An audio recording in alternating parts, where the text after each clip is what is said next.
Today's video, I'm going to be talking about resealing the upper timing covers on a 2014 Mercedes E350. I'm just going to be doing the driver's side. This is the one that's leaking on this car. The passenger side is actually a lot more hassle, but it's basically the same job except for you have to remove the intake manifold because the way it hooks over here, it kind of blocks this one side.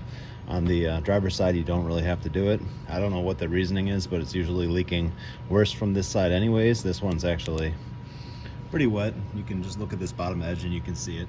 You know, there's oil all going down the front. This other side, you don't really see much of anything.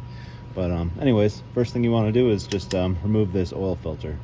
So get your oil filter wrench, pull this off, and then once that's out of the way, you want to make sure you block that hole. This has kind of been over tightened, it feels like it's, but you want to just throw a rag over that or whatever, just something to cover it up so you're not knocking dirt into the oil filter housing the whole time you're doing the job.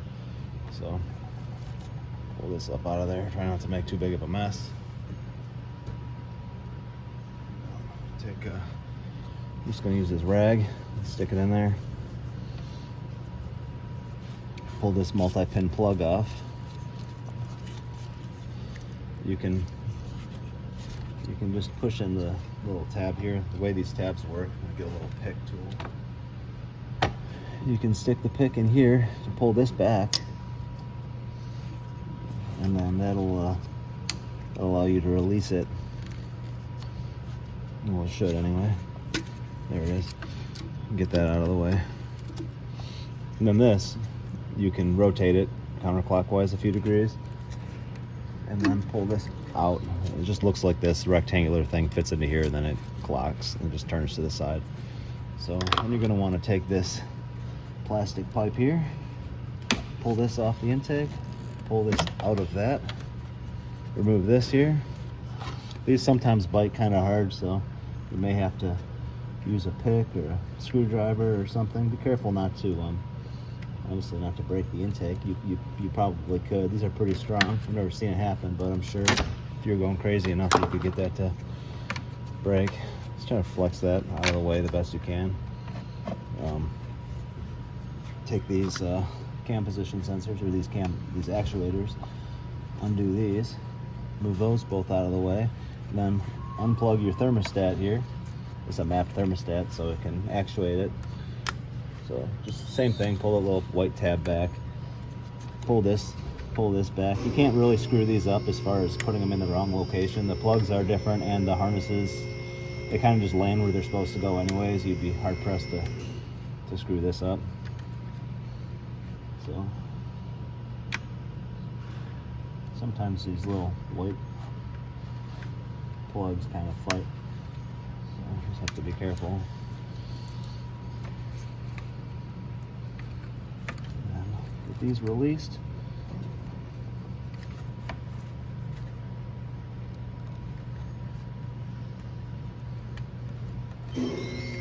Undo these. This little connector here, this little clip.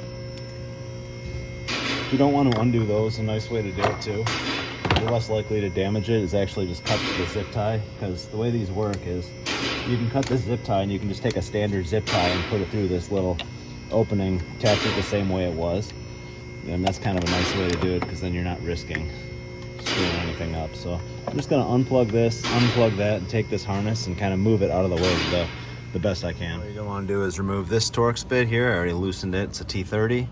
Is what you're going to use to pull this little ground off, and then this one right here to remove this little bracket. So pull this one off and this one off. You can take this harness connector here and cut these zip ties.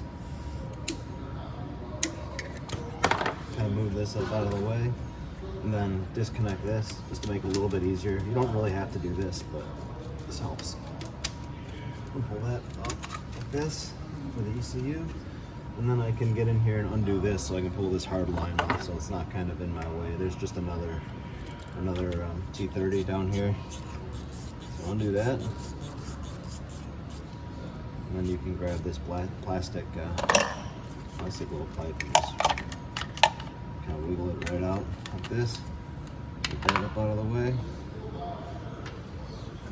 Now, you can move everything far enough to get to everything you need to. So this little lift hook, you can remove it or leave it here. I've done it both ways. But what I would do first is kind of clean this all off real well so you're just not knocking dirt in your motor. Get some brake clean and just spray off the whole thing best you possibly can. And yeah, I'll show you. All right, now what you're going to want to do is remove these outside bolts on the perimeter of this. If you're not touching your cam adjuster magnets, then just take these bolts off and you can leave this on the plate and you can pull this thing straight back. So use a E10 bit. There's 8 of them. This one's with the blue dots up top, and then these 2 down here, and then this one over here, and this one, and then pull those off, and then I'll show you how to get the plate off. Bolts off, you can just get a little pry bar right here and just kind of give it a little, it's not very difficult at all usually. And you can kind of just wiggle this out of here. Again, pulling the tow hook off is a little bit easier to get to. I'm just showing that you don't have to do it, but it's not really a big deal either way. So now clean the sealing surface the best you can. Use a razor blade. Make sure not to knock a bunch of debris into the motor. Just clean off both sides of this the best you can.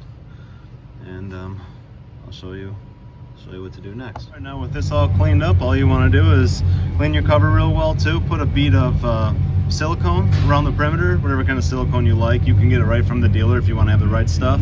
Replace these bolts every time. These outer bolts, they're aluminum, and you want to torque those to 9 Newton meters. And yeah, just put everything back the way you found it. So thanks for watching.